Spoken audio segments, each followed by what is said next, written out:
Hey there guys, this is Coach Tutor for you back with another Edabit problem. This one's called compare strings by counts of characters.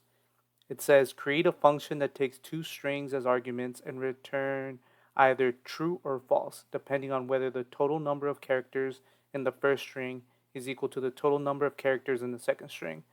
So let's go to the examples. First example, you can see we have a string with A, B, and the second string is C, D. Both have the same length of 2. They both have 2 characters in the string, so we return true.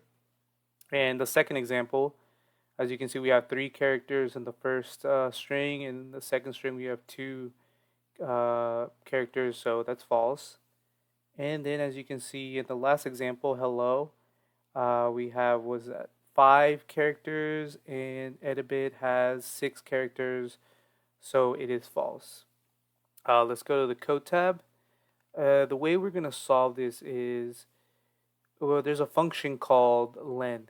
So we're going to use len, we're going to return len, and we're going to put the first string inside, and we're going to see if it's equal to the second string.